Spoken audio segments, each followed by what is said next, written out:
नाना बालकेंचा, लोकनेते भारत नाना बालकेंचा.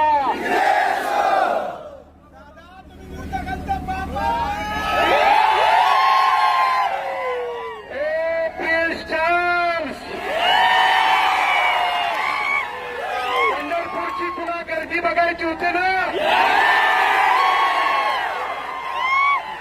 पंढरपूरच्या का पुण्याच्या घराचा एकदा येऊन बघ. आत्मीयता काय असती, प्रेम काय असतं, जीवन काय असतो,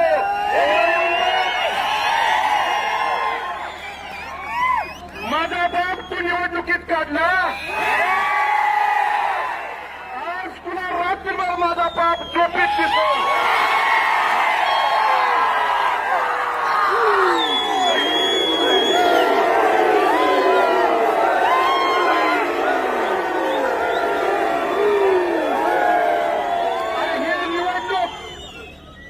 विकासाच्या मुद्द्यावर घेऊन जावा म्हणून पहिल्या दिवसापासून सांगत होतो. कधी माझ्यावरती, काकांवरती, दिलीप बापूवरती, अनिल दादावरती, कधी माझ्या पत्नीवरती खालच्या पत्नीला टीका केली, आम्ही सहन केली. पण हयात नसताना माझ्या वडिलांच्या वरती टीका करत असताना तू तुझी नैतिकता जरी सोडली असेल तर आम्ही नैतिकता सोडली नाही. आणि त्या दिवशी सांगितलं होतं बद्दलो या जाडीचा आणि टोपीचा हाबडा तुला ह्या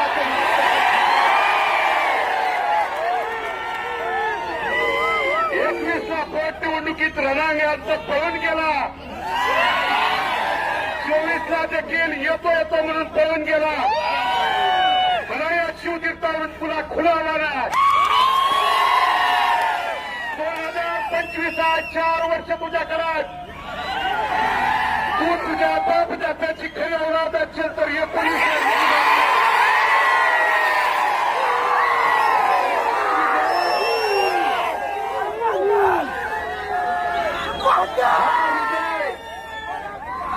1, 2, 3, 11,136 मतांनी दिला.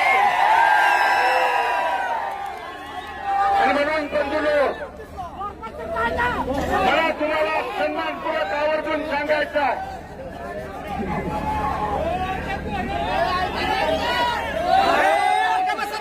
5 वर्षाच्या प्रतिकूल परिस्थितीत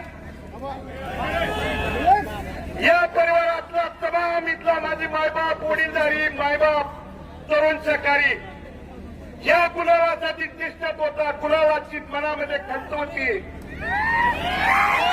बाळासाहेबांच्या आशीर्वादानं, तुमच्या सगळ्यांच्या सहकार्यानं, पाठिंब्यानं आज पडलेला गुलाल, या गुलालाची आणि भारतनाची शपथ घेऊन सांगतो, भविष्य काळात जाईल तिथे जर गुलाल घेतला नाही तर आणि मला या 5 वर्षाच्या काळात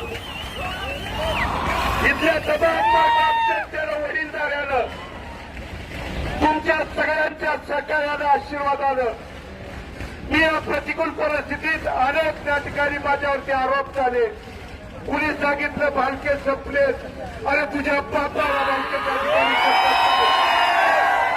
आणि म्हणून मी इथल्या पंढरपूर शहर आणि तालुक्यातल्या आणि मंगळवेढा तालुक्यातल्या देखील पंढरपूरमधली निवडणूक झाली. बसवलं इथं गपसल वाटलं, मंगळवेढ्याला आला आणि मंगळवेढ्याला काय म्हणला, पंढरपूरच्या निवडणुकीचा विजय म्हणजे काळ्या दगड्यावरची पांढरी रेघ आहे. ही तुझा काळा दगड,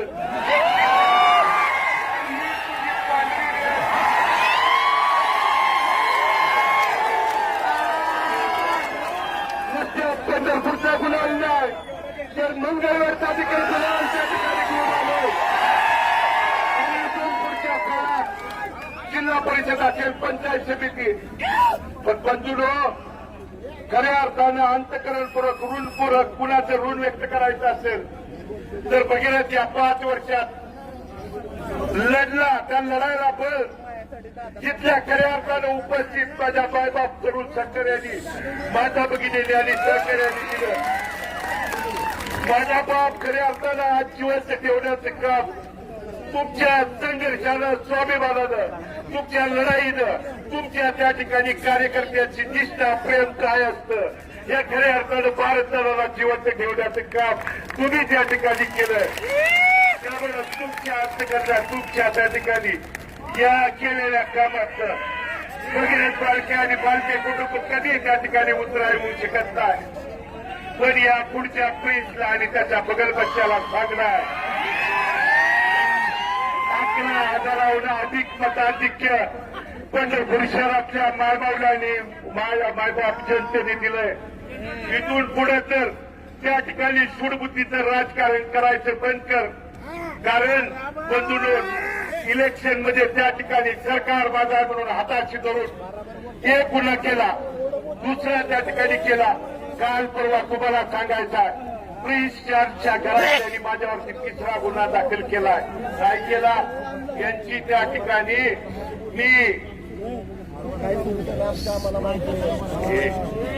यांची उदाहरण दाखवले, यांचा भ्रष्टाचार दाखवला. अरे गुन्हा दाखल करतोय आणि उद्यापासून तुझ्या या 40 वर्षाचा बापाचा घडा पंढरपूर शहरातल्या तमाम मायबाप जनतेला बरोबर निश्चित जसं त्या ठिकाणी शिवतीर्थावरून दाखवलं. फक्त तुला माझं एवढंच सांगणार, सूडबुद्धीचं राजकारण करू नको. एकदा मायबाप जनतेने आशीर्वाद दिल्यानंतर गुन्हा दाखल केलं. काय केलं? आबरू नुकसानीचा माझ्यावरती गुन्हा दाखल केला.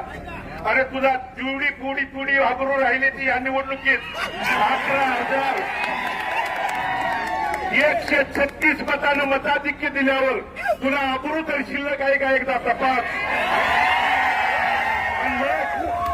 उद्यापासून प्रणिता भालके आणि तीर्थक्षेत्र विकास आघाडीच्या बंधूंनो, कारण या भगीरथ भालकेंनी इथल्या मायबाप जनतेला शब्द दिला की प्रणिता भालके आणि निवडून गेलेले सर्व सन्माननीय नगरसेवक काम करायला सक्षम आहेत. तिच्या निर्णयात, तिच्या कोणत्याही त्या ठिकाणी नगरपालिकेच्या अधिकारात भगीरथ भालके त्या ठिकाणी हस्तक्षेप करणार नाही. पण प्रेस तो त्या ठिकाणी सूडभावनेनं जर त्या ठिकाणी आला तर भारत नानांचे रक्त आहे जशा तसे त्या ठिकाणी उत्तर द्यायला मागे त्या ठिकाणी बघणार नाही. आणि म्हणून सर्व कार्यकर्त्यांना, वडीलधाऱ्यांना, तरुण सहकाऱ्यांना, मतदार बंधू भगिनींना मनापासून, अंतकरणापासून मी धन्यवाद देतो. आपण टाकलेला विश्वासाला पंढरपूर आणि मंगळवेढा दोन्ही नगरपालिकेच्या तमाम मायबाप जनतेला अंतकरणपूर्वक धन्यवाद देत असताना तुम्ही टाकलेल्या विश्वासाला किंचित भर देखील तडा जाऊ देणार नाही. या भारत तळाला करून त्या ठिकाणी अभिवचन तुम्हाला देतो. आणि परत एकदा सांगतो, तू ये घरातला कोणी ये, रिंगणात मात्र पळून जाऊ नको. वाट बघतोय, रिंगणात मात्र पळून जाऊ नको. तू या ठिकाणी मठवडवर निडवं कोणी येऊ दे. आणि मला तमाम इथल्या प्रमुख कार्यकर्त्यांना, पदाधिकाऱ्यांना आवाहन करायचं की पोलीस प्रशासनाला, कारण 5 वर्षात आपण पराभव देखील संयमानं पचवला. त्यामुळे विजय देखील आपल्याला भारतदारांची शिकवण आहे. संयमानं, शांततेत त्या ठिकाणी घेऊया. आणि तुम्ही बरेच त्या ठिकाणी म्हणत होता दंड कोणता, अरे दंड यासाठी ठेवलाय, त्याला रिंगणात तर येऊ द्या. दंडाचं बघतो, बाकी या टोपीची, या जाणीची तुला कळायला ही निमित्ताने सांगतो. आणि तरुण सहकाऱ्यांना, वडीलधाऱ्यांना, प्रमुख पदाधिकाऱ्यांना नम्र आवाहनाने विनंती करतो की आपण पराभव देखील शांततेत पचवलेत, आपण विजय देखील शांततेत, सन्मानात त्या ठिकाणी पोचवून इथल्या कुठल्या माता भगिनींना, वडीलधाऱ्यांना कोणत्याही प्रकारचा त्रास न होऊ देता ग्रामीण भागात आलेल्या आपल्या घरापर्यंत शांततेत, संयमानं त्या ठिकाणी जाऊया. आणि इथून पुढचा गुन्हा जिल्हा परिषद, पंचायत समिती काही असू द्या, आपल्या प्रसार एवढे या निमित्ताने सर्वांची रजा करतो. धन्यवाद.